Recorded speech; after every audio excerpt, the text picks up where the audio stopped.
ต้องในเฮาผู้โดยเฉพาะในการส้มใส่สื่อต่างๆเดี๋ยวนี้นี่สังคมโลกโซเชียลคือเพิ่นว่านี่ต่างคนต่างคิดแล้วเอามาเว้าทำความเข้าใจนี่ก็เห็นว่ามันบ่ร่วมศูนย์ปานใดบ่เอกภาพเนาะต้องขอให้พวกเฮาได้พิจารณานำกันนั่นแหละล่าสุดมีคลิปวิดีโอหน่วยงานที่เกี่ยวข้องและกับผู้สัมปทานสวนสาธารณะแคมป์ของเมืองปากเซต่อประเด็นนักห้องชื่อดังเนาะอัดคลิปออกมาว่าถูกไล่หนีออกจากสวนสาธารณะทั้งที่นี่คือสวนสาธารณะนครปากเซและอยู่พื้นแผ่นดินลาวแต่มีชาวเวียดนามไล่เพิ่นออกจากสวนบ่ให้เข้าไปขี่รถอยู่ในหั้นว่าซั่นเด้ สบายดี FC แฟนคลับทุกทานมาพบมาพ้อกันคลิปนี้ มีเรื่องราวข้อมูลข่าวสารเกี่ยวข้องกับเรื่องที่มันดังและมันฮ้อนแฮงเมื่อประมาณเกือบ1 อาทิตย์ที่ผ่านมานั่นเองท่านผู้ชมเมื่อมีนักร้องดังพาลูกชายพาเมียบังเจ้ารถไฟฟ้าน้อยนะไปขี่ลิ้นอยู่ในสวนหั่นแต่ว่าดันเนาะถูกเขาเจ้าไล่หนีออกมาเพิ่นก็เลยอัดคลิปทวงถามถึงความเป็นธรรมและเพิ่นก็บ่เข้าใจว่ามันถูกต้องหรือบ่หรือว่ามันบ่ถูกต้องเป็นหยังคนลาวจึงบ่สามารถเอารถไปขี่อยู่ในสวนสาธารณรัฐอ่าแห่งนี้ได้ว่าซั่นเด้ท่านผู้ชมเนาะล่าสุดแล้วก็แม่นผู้ที่เกี่ยวข้องเนาะผู้ที่สัมปทานบริษัทที่สัมปทานทำอิฐก็คิดว่าเป็นภาครัฐเป็นผู้เฮ็ดเป็นผู้ลงทุนแล้วบ่แม่นเด้ฟังที่เขาเจ้าออกอธิบายออกชี้แจงนั่นก็คือว่า อันนี้บ่แม่นงบประมาณของรัฐเป็นเอกชนเป็นบริษัทเอกชนมาสัมปทานสร้างสวนสาธารณรัฐตัวนี้ขึ้นมาท่านผู้ชมตามที่ค่อยเข้าใจนะแล้ววันนี้เพิ่นก็บัดนี้ในเมื่อเพิ่นสร้างขึ้นมาแล้วเพิ่นก็ต้องมีการหารายได้ได้แม่นบ่ล่ะมีการให้เซาหั้นเซานี่ก็มี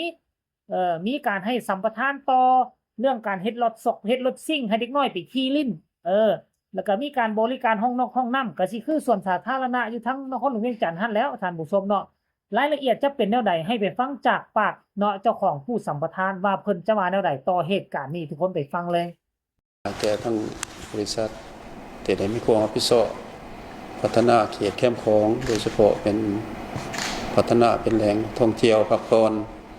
นะขอชี้แจงและอธิบายเกี่ยวกับความบ่เข้าใจของบางบุคคลที่เข้ามาท่องเที่ยวเพื่อพักผ่อนในยามแล้งในเขตนั้นซึ่งเกิดมีหางเสียงที่เห็นว่าสังคมของเราเนี่ยมีความเข้าใจต่างๆนานาอันนี้ข้าพเจ้าขอเป็นสื่อกลางเพื่อสร้างความเข้าใจเป็นเอกภาพระหว่างบุคคลที่เขามาใส่บริการแต่ผู้ใส่บริการอยู่ในจุดนั้นก็คือบรรดาทานนะครับผู้น้ำกันนี่แหละว่าเขตจุดเข้มของนั้นมันเป็นเขต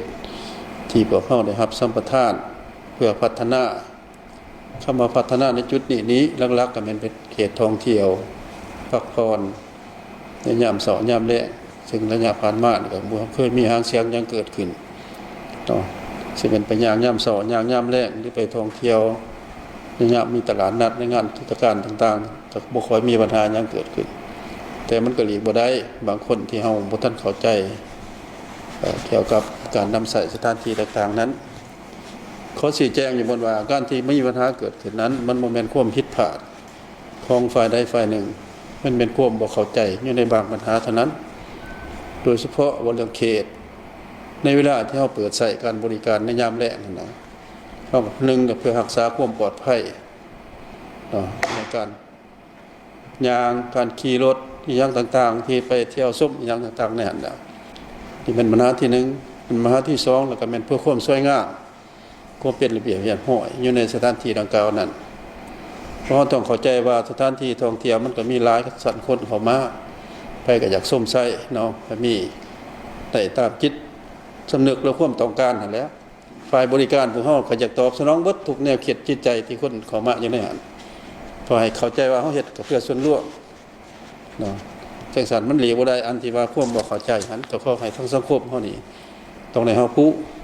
โดยเฉพาะในการส้มใส่สื่อต่างๆเดี๋ยวนี้นี่สังคมโลกโซเชียลคือเพิ่นว่านี่ต่างคนต่างคิดแล้วเอามาเว้าทำความเข้าใจนี่ก็เห็นว่ามันบ่ร่วมศูนย์ปานใดบ่เอกภาพเนาะ ก็ขอให้พวกเราได้พิจารณานำกันนั่นแหละฝ่าหนึ่งแล้วบริการผ่านมานี่ก็หลายคนก็ให้ความยอมย่อสรรเสริญว่าเฮาเฮ็ดก็ดีกว่าบ่มีดีกว่าบ่ได้เฮ็ดเนาะแต่ว่าสังคมก็ได้สมใส่เทียบใส่ในระยะที่บ่ทันมีนี่มันก็ต่างกันหลายหั่นแหละก็เป็นใบหน้าใบตาของสังคมบ้านเฮาก็รวมบ่เฉพาะกับของนครปากเสท่านว่าบ่เข้าใจเฮาก็ต้องได้ถามปรึกษากันการใส่สื่อนี่ครับตีบ่ได้ดอกเดียวนี่ไปก็มีแต่มันก็ต้องอยู่ในขอบเขตว่าเฮาเว้าไปที่มันสิได้หยังเฮาเข้าใจแหละระบบผู้สิมีความเห็นต่างๆออกไปหั่นเฮาก็ต้องได้คิดเพราะขอบเขตแต่ละบ่อนมันก็ต้องมีกำหนดเส้นทางมันก็มีกฎจราจรอยู่หั่นถึงสิมีเวลากฎมันก็มีระเบียบในเวลาใดที่เพิ่นปล่อยในเวลาใดเพิ่นห้ามกันในเมื่อเพื่อความเป็นระเบียบบ่แม่นว่าห้ามอย่างเด็ดขาดไม่ให้เข้ามาล่วงล้ำนะอันนี้ก็ควรเข้าใจนํกันแต่ในความเป็นจริงแล้วก็ทั้งผู้เกี่ยวก็เข้าใจแล้วก็บ่ถือว่าเป็นปัญหาผิดพลาดแต่ปัญหาที่ของใจคู่มือนี่มันก็แม่นผู้สิแปรข่าวออกไปนะตีความหมายความเว้าต่างๆออกไปนี่ว่ามันจะสร้างความสับสนให้แก่ผู้จะมาใส่บริการหรือว่าความไว้วางใจต่อกันนะอยู่ในการนำใส่บริการเฮาสิว่าเฮาเป็นเจ้าสันเฮาเป็นเจ้าสิทุกคนก็เป็นเจ้านำกันนั่นแหละต่างว่าไปสิเป็นเจ้าหลายเป็นเจ้าน้อยเขาสิใส่ซำใดเฮ็ดจังได๋หั่นก็ขอให้พิจารณานำกันเนาะจะสันแนะนำทางหลายทั้งภาคส่วนที่มีความรับผิดชอบในการสัมปทานนั่นแล้วร่วมแล้วก็อย่างเกี่ยวข้องกับทั้งสังคมเนาะให้พากันทบทวนคืนเกี่ยวกับ